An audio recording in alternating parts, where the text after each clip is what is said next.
Hello, good evening, Facebook, TDN, and This Week in Interview fans. Of course, I say Facebook, so I have to say YouTube and Instagram and Roku and all the other media that carries that you watch This Week in Interview on.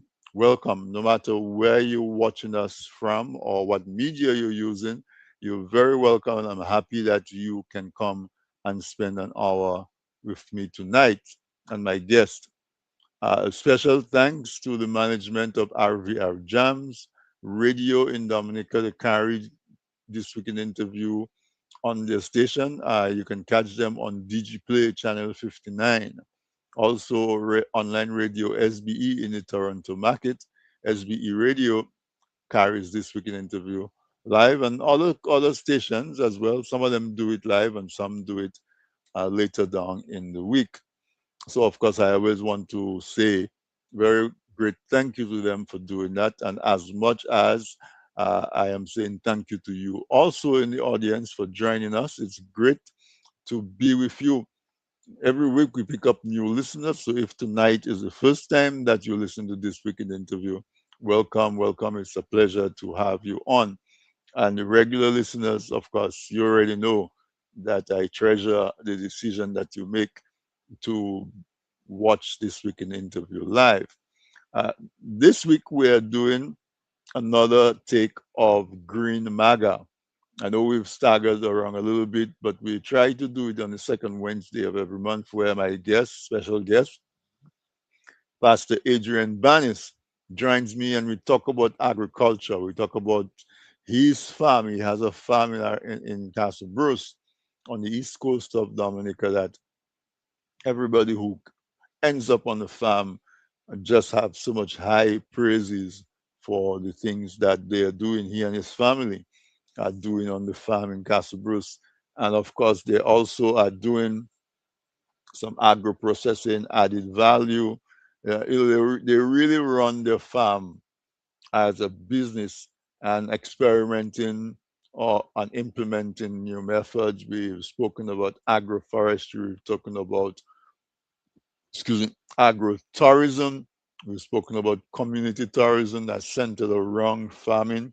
And the program Green MAGA is really make agriculture great again, because we want to talk about productive food production and sustainable agriculture. How do we get back to producing our own foods? What can we do with those foods to, say, for example, increase the shelf life of the food? What can we do to make them more stable? What can we do to make them more resilient? How do you organize your farm so that your farming practices match where you are? In other words, what type of soil, what amount of rainfall, sunlight, are you prone to flooding? Is your land sloping? All of those different characteristics we talk about to help you feel that you're not by yourself. You're not alone trying to figure and decipher all of these things as it comes to your farming and food production. So let's bring uh, Adrian up on screen, and we're going to talk about just how can we. I know we've touched on that before, but that is where we have to keep it. How can we revive food production and agriculture and farming so that it becomes this wonderful career, this industry that all people can be proud to be part of, and how they can explore and jump in and see that they can make a really good and decent and honest living for themselves. So, Adrian, welcome back to this weekend interview. As usual, my brother, it's a pleasure to have you on.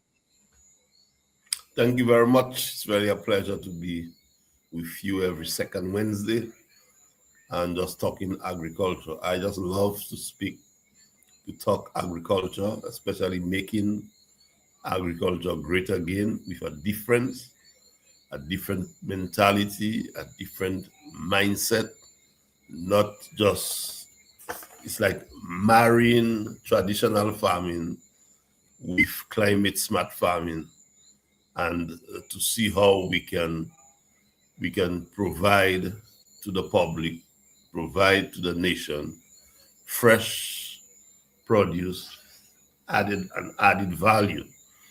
So all the way we'll have products from Dominica, produce from Dominica which is fresh. Then we're going to have added value, and to do that, we have to put the systems in place. That is so important, to put the systems in place. As I said, the governments, they are talking about food security, but the Angota is just saying that in mouth and on paper. But to actually come on the ground and set the environment, or organize, have a plan, a strategic plan to put agriculture, to move agriculture to a place where it can become viable. So, as I said, I always say, and have said already, we have a NGO, which is a non-profit organization, and we are now working to see how we can take agriculture to and to bring agriculture to a viable level, so that people can feel and have that joy to plant, and feel when they plant that their things aren't going to waste anymore, because we have a system. And we want to do the system, they're calling it circular economy. Mhm. In that you plant, you clean up, you plant, when the food grow, your waste, you add value, and you take the waste, you put it back into the soil. And one of the goals that we have is to make Dominica become the organic nation of the world, to produce organic food. We don't just want to produce food, but we want to produce healthy food. So we want to see how we can get rid of that bromoxone and that pesticide, and go back to eating natural food. So what one of the things that we want to work on is preparing to develop our own organic fertilizers, so that we can have it in mass production, so we can now use it to put back in the farm, and we can have Dominica stepping or moving forward as the organic center. That's my So opening statement. yeah, so thank you. So I can bring it down to a personal level. I mean, knowing the community that we grew up in, this is going to be a question that I don't know how you're going to answer it. But if I have to ask you, how long have you been in agriculture? How long have you been a farmer? How would you answer that? How long? Yes, I've been a farmer I started farming from age 15. 15. Okay. When I say age 15, I'm talking about when you're at your home, you start planting a banana tree, you start planting I mean, you have the concept, you see your parents doing it, you just fall in love with it, and you want to do it also. Right. But when I left school, and then I got bigger, about I moved to my 18. I started 18 years, because I was also a Rasta. That's why I went into the hills, and I did a lot. I stayed in the hills for a whole year. We planted a lot of food. Hmm. Even if we go back, I go back to certain part of the hill in the mountain now. I sure will see trees that we plant. And then when I came back down, I then started going into farming in a big way. So then I moved into banana production. Then I started working with the DBMC as a extent as a I used to work at the boxing plant, Okay. where I used to buy the boxes, and then I moved to work on the field as an extension officer. From an extension officer, I moved to become a quality officer. Then I became uh, I became a quality control officer, Hmm. and then I started working in lift spot. So I was one who would go there and take various data to know whether we have to spray oil or spray whatever. Then with the BMC, I stayed and I went to Bible school. I came back, and then I when I got back into the system because of the work that I put in when I was there. So they called me back into the system, and I worked there for another 5, 6 years. So I already worked in the banana industry for, let's say, over 15 years. And then I moved on my own. But during that 15 years, I was always involved in banana production. I remember there was a time I used to cut 200 boxes, not finished, a fortnight. Something every week you'd make 100. And then then I moved into added value. So I started doing chips, banana chips. Then I moved to plantain chips. Then I moved to breadfruit chips. So it's over 20 years now that I'm doing breadfruit chips. And then lately, after Hurricane Maria, that's when I started climate smart agriculture, and then we are just moving forward now. I just love it because when I'm seeing the returns, not just the returns financially, but when I'm seeing the how much I can harvest out of the crops that I plant. Because some people told me that I planted I do agroforestry, but where is the forest? Hmm. Where is the forest trees? So I told them, well, how can I go and plant trees and have them watching me?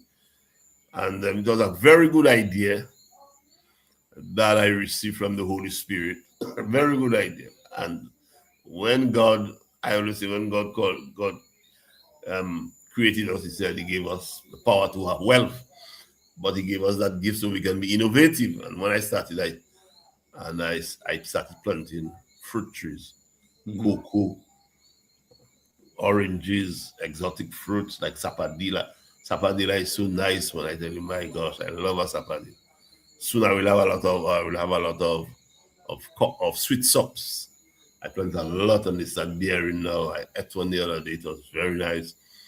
And I plant a lot of oranges and tangerine. And now, right now, it's just raining fruits, pineapples, passion fruit, coconut. I plant over 200 coconut trees. So I'm saying all this to say, what to see the progression that I have made in agriculture from, and now my next move is to start going into full-time organic farming. This is my next goal. That's good. All right. So let me ask you the other question now. After you've been in agriculture and you've been a farmer for so long,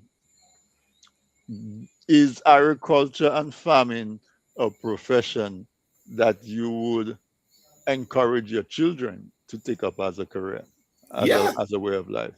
yes, my brother. That's what I used to send all my children to school, you know.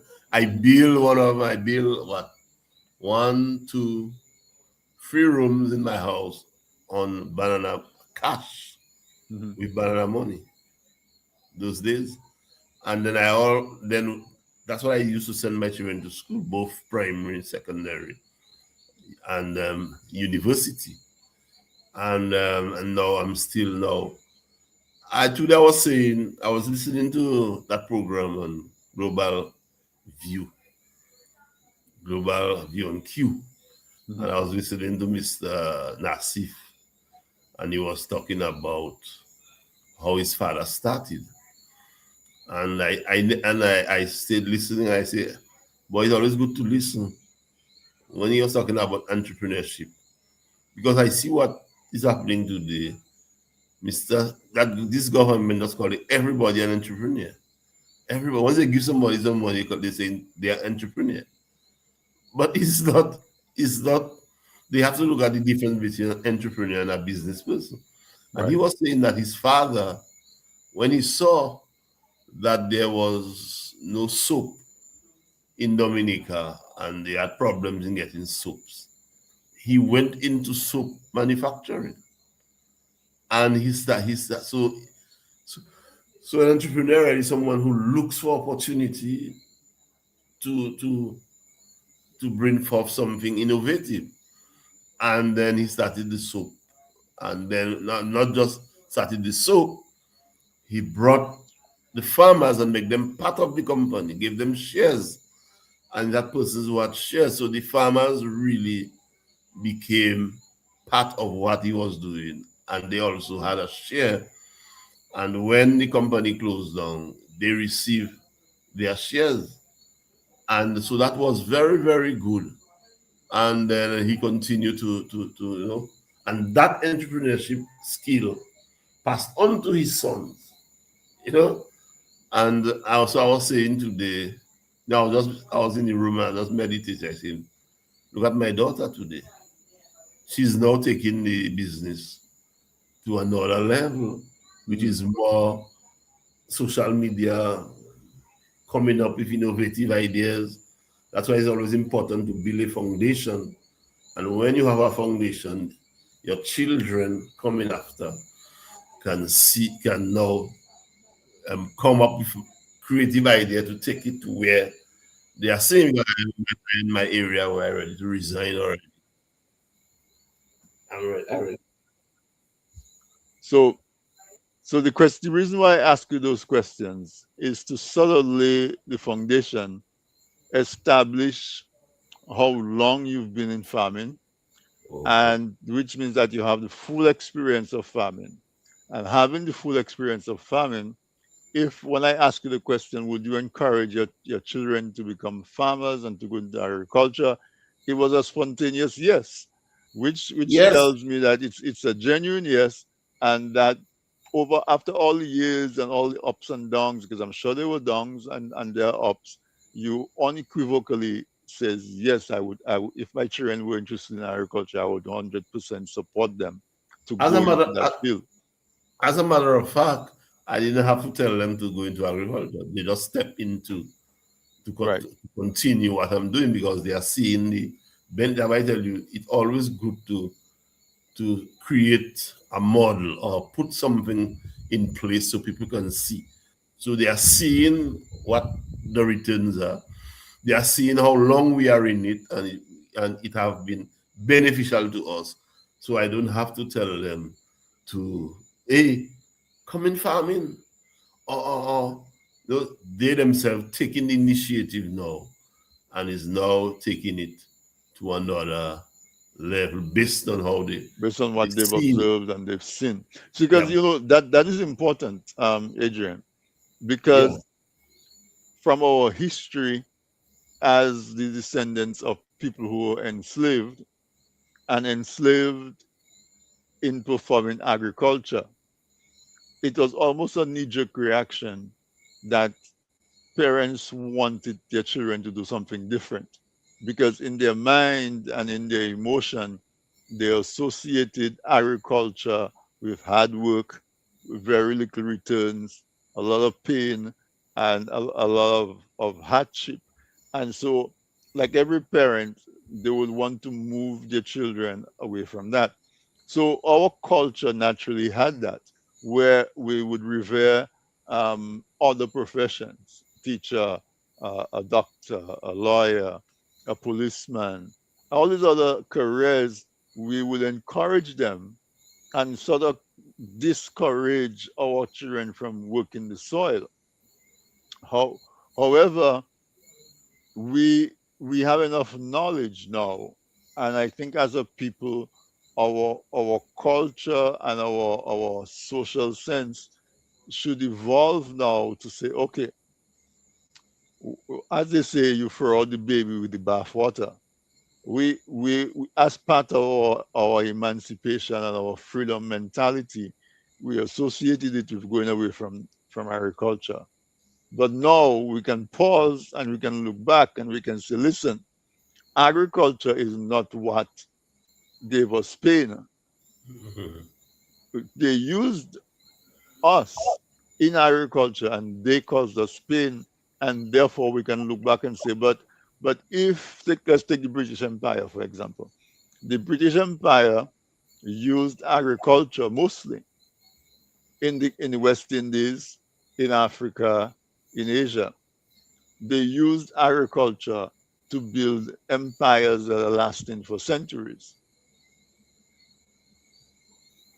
When can we as a people now look at that and say, but we have the same resources that they used? Now we are in control of those resources. Can we look at what they did when they did agriculture and follow a similar model to create our own, maybe not empire, but at least create an economy, an economic environment where our people can enjoy the spoils of our resources as much as these folks did? Because they use agriculture, yeah, they use free labor, but we have technology and we have machinery that they did not have. That means that we don't have to go and enslave other people to do it. We can use technology, we can use knowledge and skills. But the point I'm making is that the British Empire, the French, the Dutch, the Germans, the Portuguese, all of these people went into the and colonized nations, and most of them was involved in agriculture. Those are not involved in agriculture were involved in supplying the agriculturists. But they made fortunes, and up till today, you have multi-million, multinational companies that were created back then, and they're still thriving. Our people managed to wrestle, by and large, those resources away from them. Let's take Dominica, or take the Caribbean, for example. We took control of the land. How, therefore, we should be able to use that same land to make a living for ourselves. And so when I ask you the question about how long you've been in agriculture, and you tell me pretty much all your life, because if you start at 15, that's your entire life, and you have no hesitation, you wouldn't discourage your children that wanted to go into agriculture. It tells me that I am correct in saying that what we need is a reset of our mind Yeah. about agriculture, and look at it as an opportunity where we can encourage our kids and the young people and society to pay attention to agriculture and see how we can use it as a vehicle to enhance life. And so let's explore some of the other areas that you saw in all your years of experience. You spoke about adapting agriculture to suit our conditions. So you spoke about agroforestry. Let's take 5 minutes and remind people what you mean when you say agroforestry. Yeah. In years gone by, when we had the boom, the banana boom, Hmm. where we were using lots of chemical, that in itself deplete the nutrition in our soil, make our soil become dry, made our soil become. It's only God that save us, from not having the experience Martinique and Guadeloupe have. I went to Guadeloupe the other day, and they were showing me acres of land that they can't even plant not a tree there. Not even the cows they can tie there to eat the grass. Because if the cow eat the grass, the cow, the chemical, the residue goes into the cow. And if they eat that cow, the cow can, the meat can Goes give them contaminates cancer. them. So Hmm. that Right. tells you, and that is after almost 40, 50 years. So that tells you how dangerous these things are. And so what you find also, when we spray like that and we give it all this chemical, our soil got affected. But we are not thinking of that because we're checking, well, oh, we have a 10 hand and 15 hand banana. But then a couple, a rain come, a heavy rain come, all our topsoil wash. Um, a lot of things affect. A little wind blow, all our trees fall. So this is why I had to rethink and tell myself, I really do not want to continue. And not just that, it made us sick. A lot of our men were dying in the late 80s, 90s, 2000. A lot of our men were dying from cancer. Hmm. A lot of our men, and they were trying to wonder why so many, especially farmers, were dying like that. It's only found out that is the chemical that used to go in their blood and would end up giving them cancer. So these things really, they are not good. They are really dangerous to the human being. So then agroforestry will help now to bring back the nutrients back in the soil. It will also help to stabilize the soil.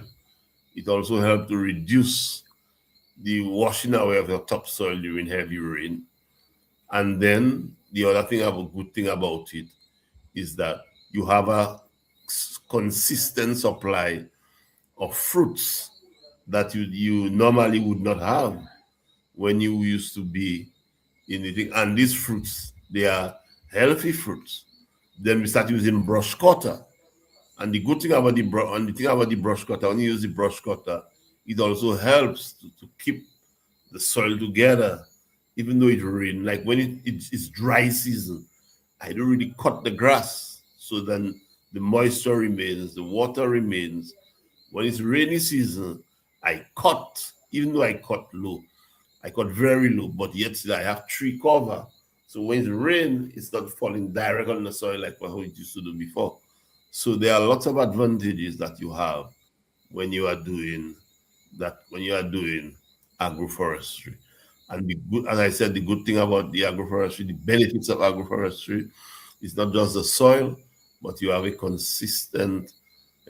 have consistent fruits that you can sell, you can buy for juice, you can eat, and so agroforestry. I believe in Dominica. This is the way that we should go. This is the way that we should really go in Dominica in particular, because Dominica is a place that has produced an abundance of fruits.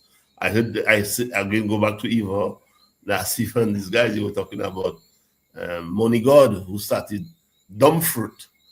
And Mm-hmm.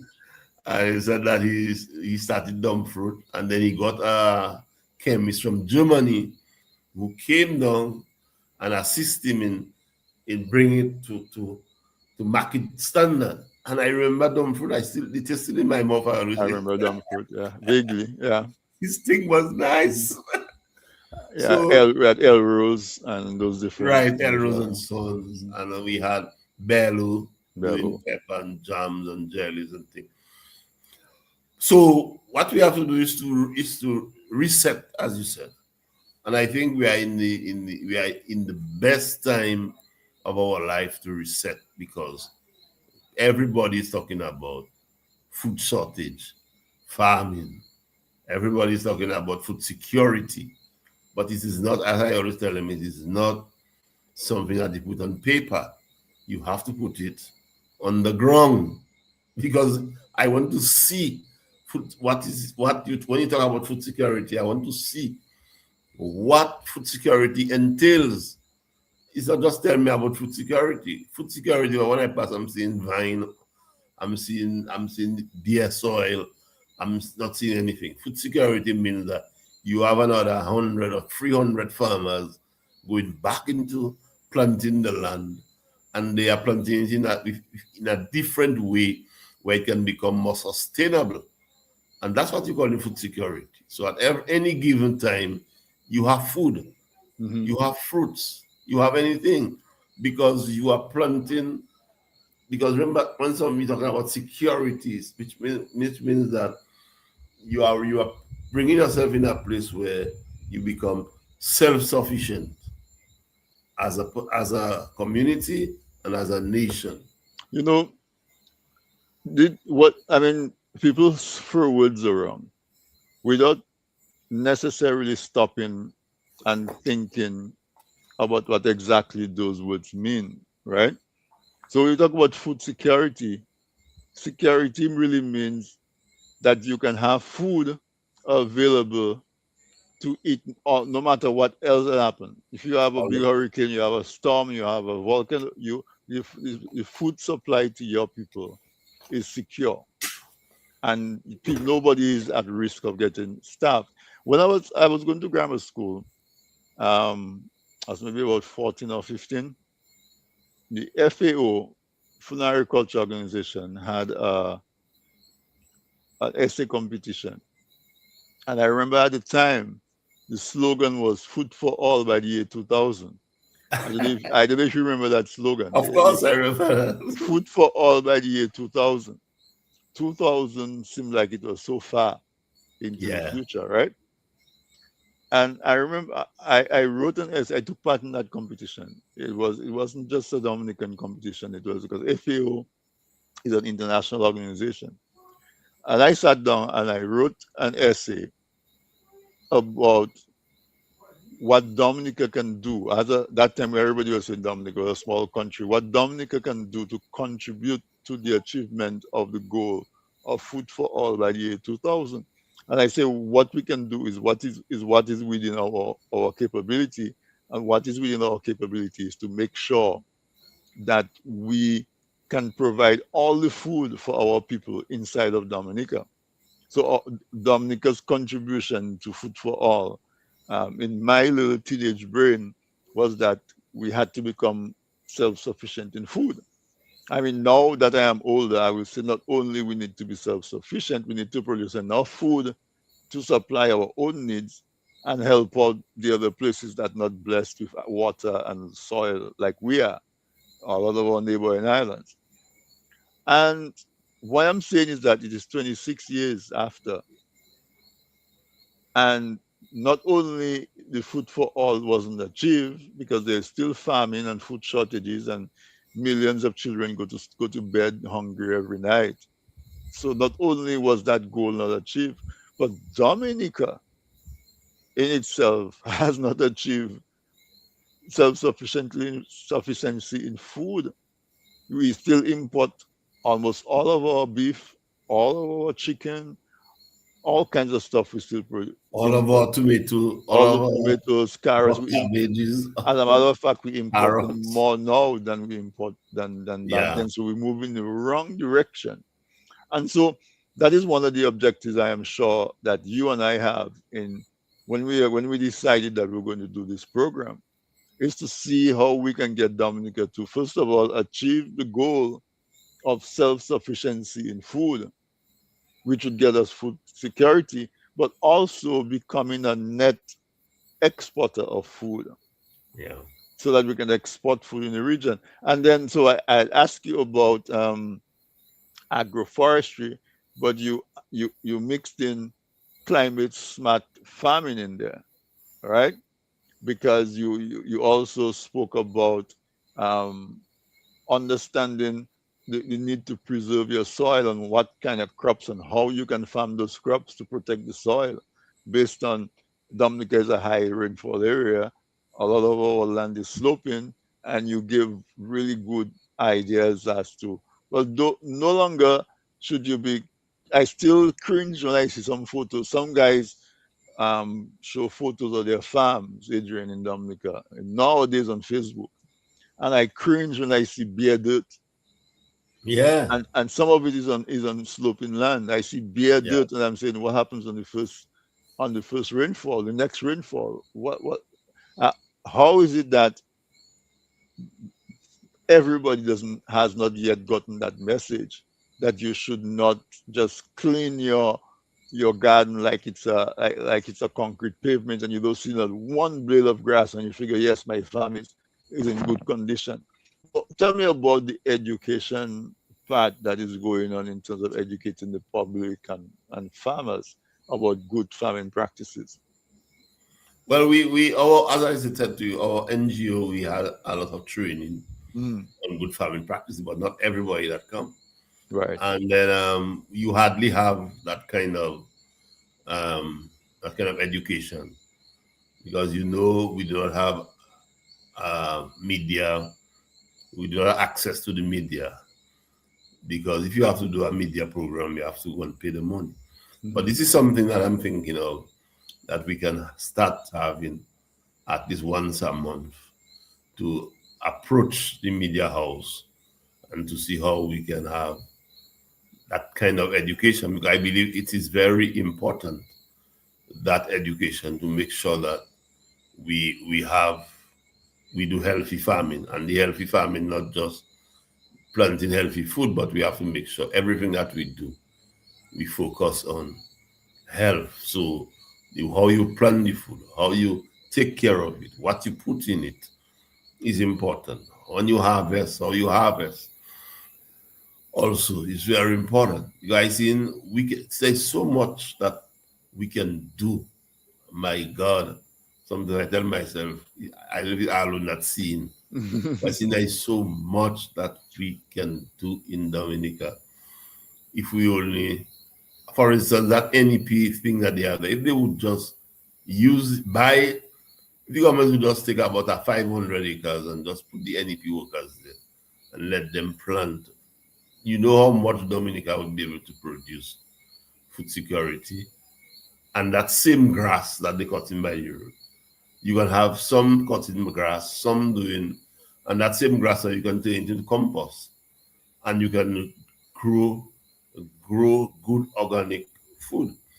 But they as I always said, well, the governments, particularly this one, they work for votes, or they work to stay there. So they don't worry about you, they don't worry about anybody.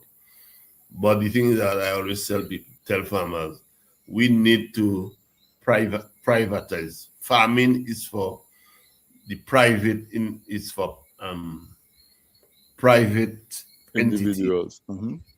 private entities. Hmm. And the best thing is to have like we have organization. You have Cooperatives and yeah. we have a group, a cooperative, we have a NGO, and that is what we are focusing on. And another aspect of farming that we haven't tapped into and we haven't recognized is bees. Bees is so valuable.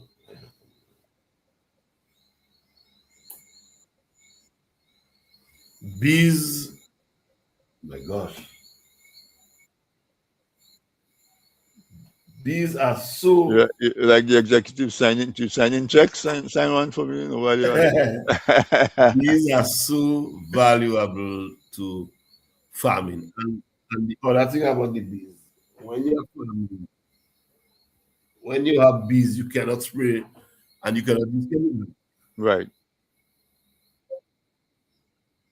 because the bees are easily poisoned by You're right, pesticides and right. other chemicals, So right? so that is an awesome way of just, and then you will be more productive. That is adding more value to your farm and make you more productive because bees love cucumbers, melon. I mean, just name it, fruit trees and all kind of things. And then you get honey, and then you get natural Right. honey at the end of it all. Another thing I was watching was how it, they used to build towers and allow pigeons to come and roost in those towers, Yeah. and build in such a way that they would collect all of the waste of the pigeons, would pile up at the bottom of the tower, and they would sell it as fertilizer, and that sometimes would become the most valuable part of any farm. The Right. pigeons the pigeons would fly out, go forage, and every night they would come back to that tower and they would roost, and you get eggs, you get pigeon meat, and you also, but even the most valuable thing sometimes, that became the most valuable part of the farm. And if you study the history of agriculture, those towers became the possession of the highest, most wealthy people in the community, right? That the so much so that the local farmers were not allowed to have those towers. Only the nobles and the kings could have that, because the manure that they collected at the bottom of the tower was so valuable for their farming and for them to sell, that they would prevent local people from having them. Right. And so that's why I'm having the conversation in that sense, is that we need to look back at our history, Yeah. and not just our history, in agriculture, the history of agriculture, and discover what was implemented back then that was successful, and copy it, apply modern day technology to it, and watch it blossom and watch yield. But the government, as you said, has a different agenda. So we, as our own self, has to be able to collect our resources together, right? We collect our resources and we work together, because if you have two farmers working together, it's not one farmer plus, it's not an addition, it's a multiplication. So this the and we are five, and we have that experience in Dominica in terms of cooperative. In Casabras, we had the Casabras Farmers Cooperative with Afimate and Stafford Alfred and those guys, um, Sonny, Luis, and so on. All of these people, Rosilia, and those folks created the Dominica, the Casabras Farmers Cooperative. And then the other young people, I think Billy, you were involved in Until Farming. Were you involved Yeah, in? You were involved in yeah, Until, yeah, Until yeah, Farmers yeah. I Cooperative. was part of until. And then in Riviera Civic, they had Yards Yeah, Cooperative. And in the Grand Bay area, they had another cooperative at Geneva. And those organizations became the major engines of production outside of the estates. They became the major producers. Some of them even surpassed the estates of agriculture and economic earning in the country. I don't know, we really need to, maybe we need to do a documentary that has all of those things in it, so that anybody can look at it and they can understand what we mean when we say that agriculture is still what it was back then. It is still the engine. And in Dominica, where we have so many things at our advantage, we have a lot of rainfall, we have very good topsoil, we have, unless we have a hurricane, we have very, very, very agriculture friendly climate. We just have to have the practices that minimizes the runoff from the slope, so that we don't lose too much of our topsoil. When I look and I see we have rainfall and I see our rivers are so brown, like, oh my God, we just lost how many more thousand tons of earth, soil, topsoil, you know? So it's really urgent, because this has been going on for so many years. You ask yourself, how much more can the soil and how much more can the country um, take before it becomes irreversible, or before yeah, it starts to adversely affect our food production. And so we have to find a way to get our young people involved in it. We have to be able to show them that it's a lucrative business. It's also a way towards their freedom and their independence, that they don't have to rely on somebody giving them a job that they can just, tomorrow, they can just tell them, don't come anymore. If you have your own farm, nobody can tell you don't come back on your farm. Nobody can, you harvest your crop, you take it to market, you have your money, you put your money in your pocket. Nobody can tell you, well, we'll pay you next week, or you have to cut your lights or your phone, or whatever it is, because you didn't get paid. We have to be able to start to really sing and praise the benefits of agriculture, and really encourage our young people to go into agriculture. So you said you want to go into organic farming. Are you still signing checks? yeah. It is. When you sign mine, you can stop. Yeah. No, but Yes, organic farming organic farming. Uh-huh. is going to be a real, what you call in, a real boost for Dominica, not just in terms of farming, but in terms of destination. Because when persons come, that in itself is going to attract the nature lovers.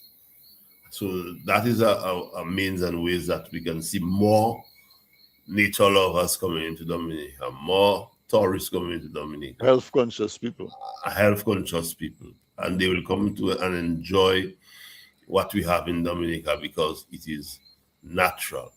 And so we have to take it to on a high level. It's not just saying we're going to, but we have to make sure what we're doing, we do it with a sense of professionalism and excellence Mhm. to make sure whatever we do, that when persons come, they can feel, yeah, they can learn from us, they can go back and implement, they can also enjoy what we have. Because we have a lot of nature that people can enjoy. And if they are getting healthy food to eat, and people are looking to come to farms right now, come and enjoy what we have in the communities.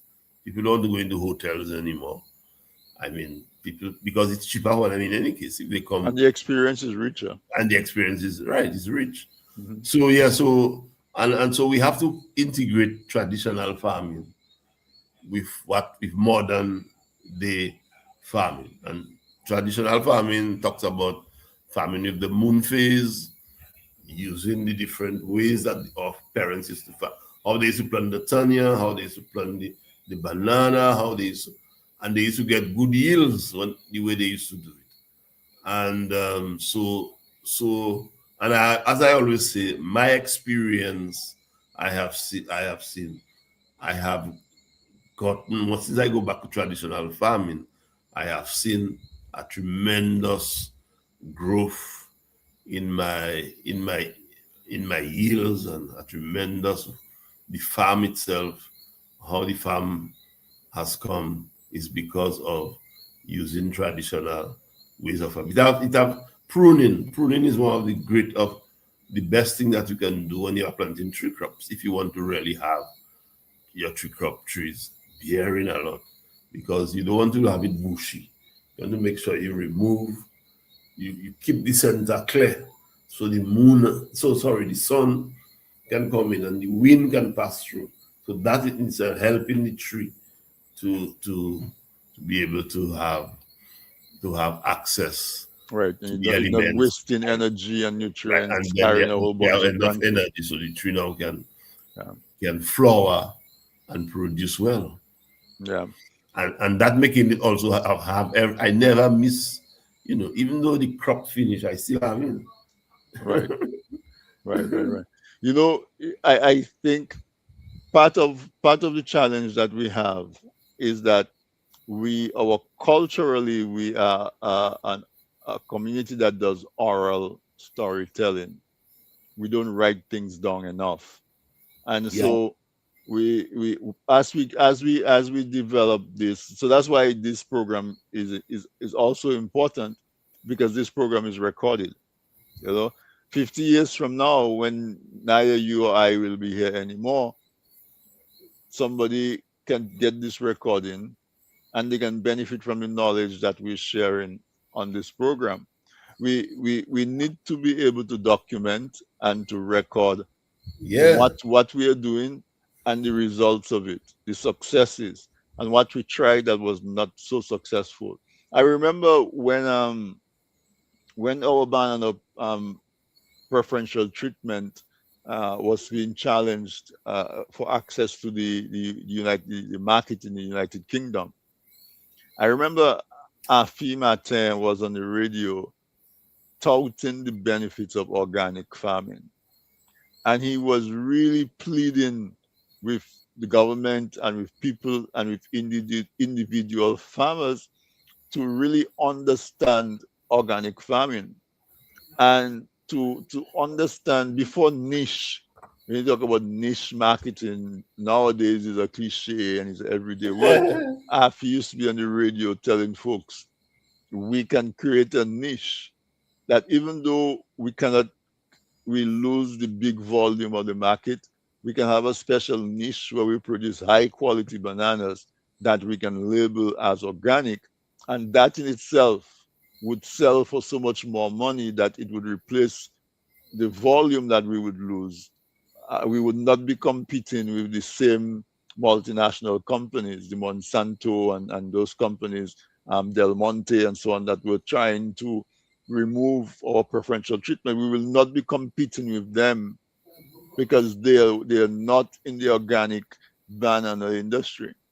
And everybody ignored that, and by and large, and people just continue I know. as they were going. And now Now, some 40 years later, maybe 30 years later, everybody is into organic. But can you imagine if we had listened and we had established ourselves as an organic island back then, how much ahead of the curve we would be? And so we have to move our agriculture into an era where it is modernized. And what I mean by modernized is if we say we are organic, somebody need to be able to pull up a document somewhere that Yeah, confirms what we mean when we say it's organic. That farm has been or not used chemical pesticides and herbicides for the last 20 years or 15 years or 25 years, whatever standard that we create. We have to be able to have it in writing, and you can pull up that document and somebody says, what makes you say your product is organic? We say our product is organic because these are the standards that we establish for ourselves as it being organic, and our produce meet those standards, and therefore we say it's organic. You can say it's not organic if you want because you're operating from a different standard, but according to us, it is organic, and we have to, and that is one of the aspects of modernization. It has to be standardization and documentation that anybody can come and inspect. And so folks will understand what you mean when you say it's organic, and therefore it simplifies and facilitates the marketing of your product. And so that in itself opens up so much opportunity for our young people who are technology, comfortable with technology and gadgets, or young people who can program computers, or young people who are experts at social media marketing, and all of those things. There's room in the agriculture industry for all of those people.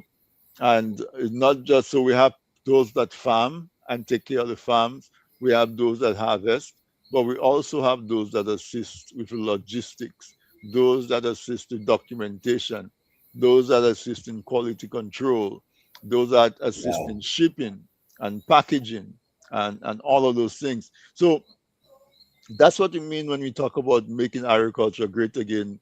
Is not going back to where we had to use ox to turn a mill, to crush cane and collect cane juice and light fire with wood, make molasses and whatever. No, what we're talking about is taking the lessons that we learned from back then,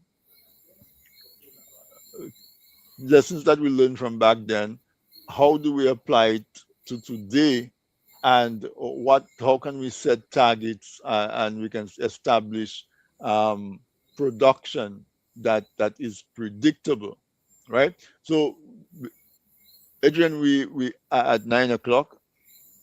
I'm going to give yeah. you the opportunity to make some closing remarks, just You generally guys see about. somebody asking, Alvin Thomas asking about the. We would like to hear your ban on the provision of this year's 20. We'll do this next time, because we're already at 9 p.m. Yeah, yeah, yeah. Um, so, in general, let's get some closing remarks on the whole outlook, your experience as somebody who's on the ground, boots on the ground at ground zero.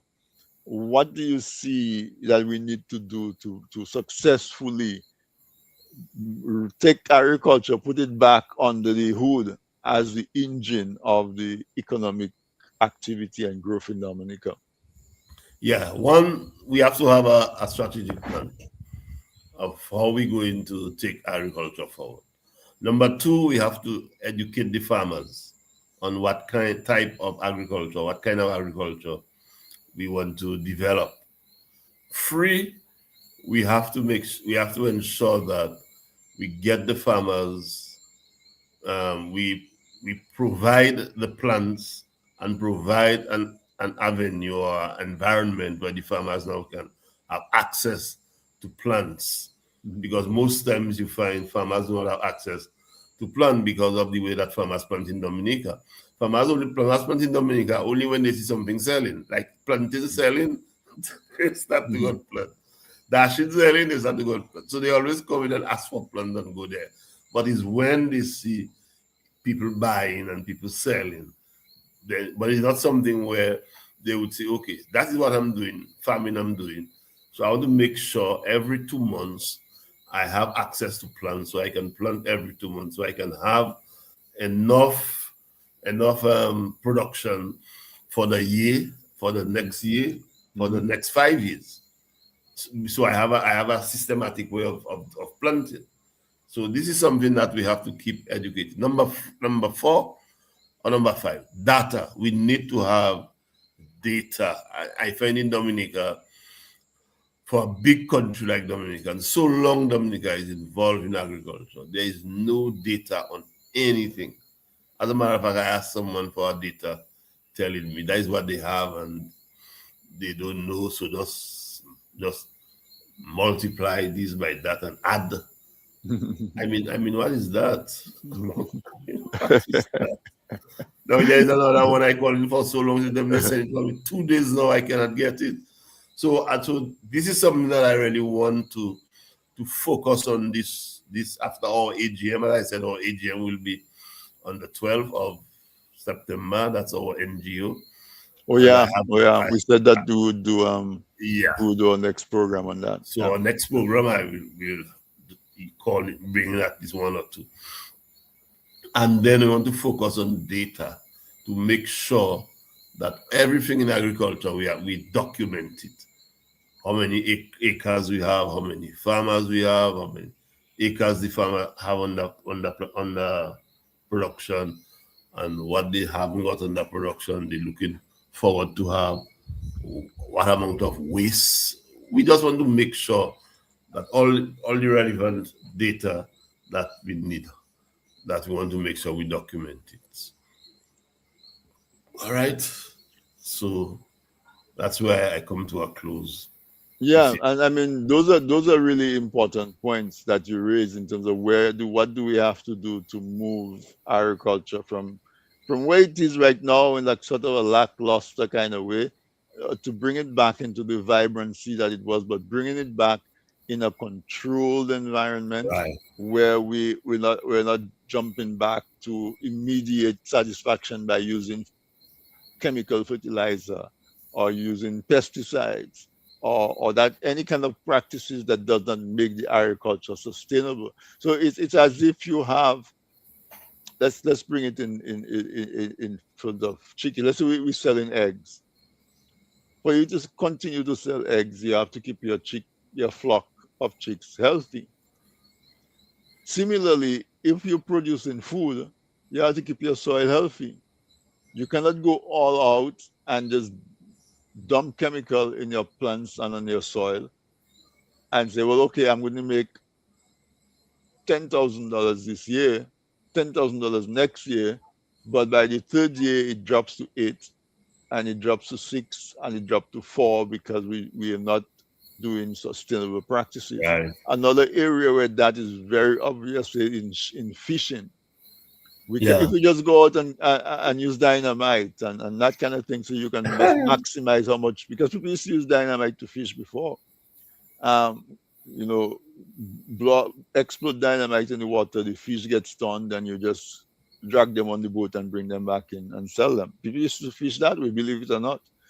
But everybody, you don't have to tell somebody that is not sustainable, because at the end of the day, you're killing fish you want, you're killing Everything. fish you don't want, you're killing everything. So it's similarly, people have to understand with agriculture, when you spray chemical on your farm, you're not just killing the grass, you're killing the worms and everything that's in the soil, making your soil healthy. You're killing it, going into the plants that you're going to eat. The seeds that's in the soil waiting to sprout, it kills that. After a while, you just have dead dirt. And so we have to be able to when we bring agriculture back, we have to be able to do it in a way where people understand the implications and the reason why we're asking them to do it the way they will do it. And we know our farmers can do it. Of course. In the time of bananas, Adrian, I always say I have seen farmers in Dominica who people used to think were crude and rough and uneducated and whatever else they used to say about farmers. Farmers in Dominica used to be able to go in their farm that's in the mountainside, in rain, in mud, and produce bananas of a quality that when it get to England, the only thing they had to do was take the cover off the box and put it on the shelf for the for the Yeah, for the people to come and buy. yeah, I that's mean, true. yeah, that kind of quality coming from the heights of Bactakin or Belfi or whatever it is in rain, and you have to carry that and keep it dry. And you falling, but your boxer man is on your head, not shaking because you don't want to bruise them. And if your fingernail just make a mark on it, you have to reject that hand. And for you to be able to produce that in the field and take it all the way to England, put it in a supermarket, Tesco or one of those big supermarkets, and all you do is take out the cover and it's right there on display as a beautiful bunch of bananas. If our farmers could learn to do that, there's nothing that we cannot train our And farmers to do. and Dominican to have a brand. We need to have a brand. Exactly. And so So that's why I say that the young people, there's a place for them in the marketing of the yeah, produce and all of that because they're skilled at it. That's their skill, what you know. Alvin saying there? What Alvin saying there? Alvin said the math not mathing. Um, Meaningful comments on provisions for agriculture. Alvin has to tune in the next time when we talk about the NGO But board one of those meeting. days we must bring him on the program with Alvin from us. Rosal, Alvin don't know nothing about agriculture, man. No, but I'm serious though. We, that he could bring a different perspective Yeah, because yeah. as a business person, Right. and an experienced consumer, because he would be consuming the fruits I think and he'll have a lot to offer he would have a lot to offer. if our And discussion. the ideas, because that's exactly what we're saying. Don't just think of agriculture Yeah, that as in a as vacuum. what happens on the farm. Agriculture involves so many other careers Aspect. and so on. So Alvin Adrian is inviting you to the Green Maga show. Make up your mind when you want to come. Um, Yeah, he does let and- us know. If he, all right. So Adrian, I want to tell you thank you. yes. And continue to do what you do. You are definitely um, expanding your knowledge into wider and wider circles. And not only you're not just talking, you actually have the action and the results to show for what's happening on your farm and your family. Not just you, your family is also involved in it. And so they have the young people, everybody can show and look at you and what and your family does and take good example of what agriculture can be in 2026. So I want to thank you so much for coming on again on this episode. You're welcome. If anybody like to contact me, you can call 1767-245-1460.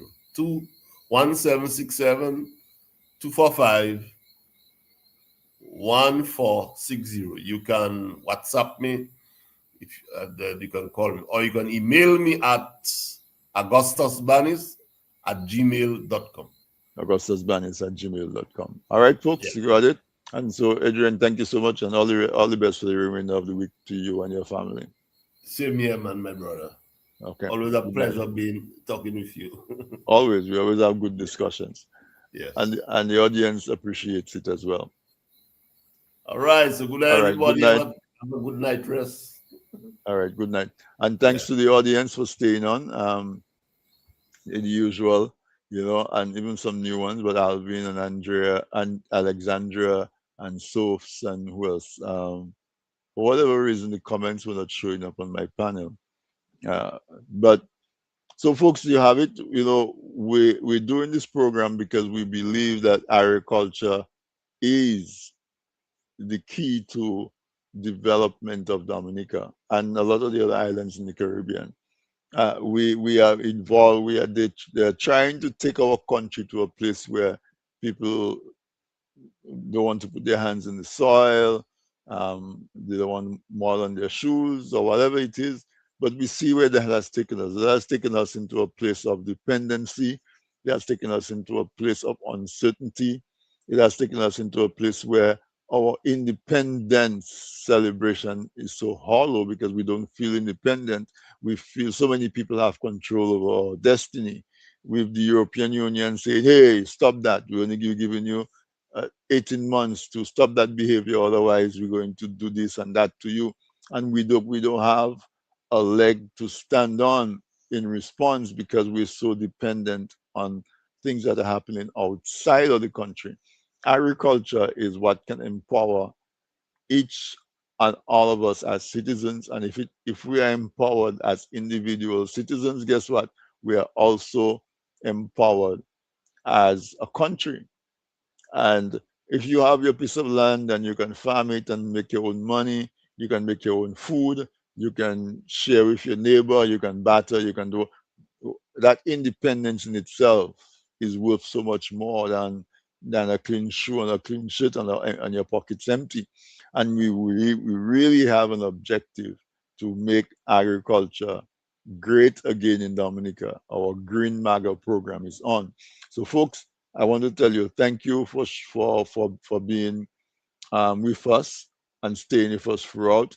I want to remind you that if you have not reconfirmed on the voters list, to go and do so. You see how now we have a by-election in Roseau North. If you are not, if you didn't take my advice and go to register, that window is closing fast, and you may want to be able to exercise your vote, and you're not able. So I want everybody to make a commitment to go and get reconfirmed on the list. Going to reconfirm doesn't mean you're going to vote, although I do want everybody to make a commitment to vote. But going to re-register is not saying that you're going to vote.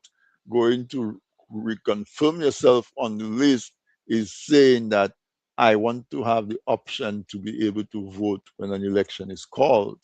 And I think that most of you will agree with me that at the head of governance in Dominica, we need a change. We need to change from the current government and give somebody else a try because this government is tired.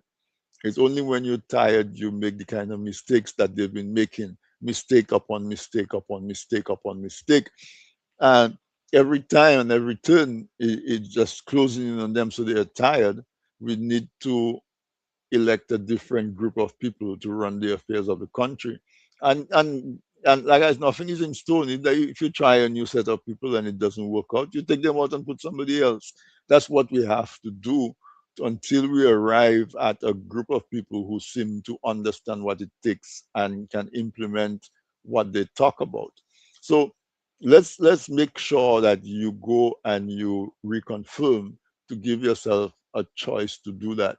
Give yourself a choice to have a government that you can be proud of. When somebody says, where you from? You're from Dominica. Oh, yeah, but oh, I know about that place. They're the country that's the most organic island in the Caribbean, or they are the country where they're producing most of their electricity from renewable energy, and they have so much that they know their electricity is one of the cheapest rates in the world, and they always have power and their power is always on, and they do it in such a way that they're not polluting the environment, they're not threatening their water supply.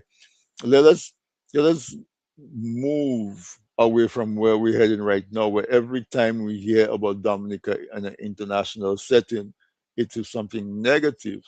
Because you never see when you come home from work and you're tired, but you have something to do, you're trying to do it, but things keep falling from your hand, something break, something fall, you're irritable, somebody says something to you, you snap at them because you're tired. That is so clear that that is where this current prime minister and the government are. So I think we need a change. We need some fresh people in there. Let's try them. They cannot. I honestly believe that trying a new set of people cannot do worse than what's happening to the country right now.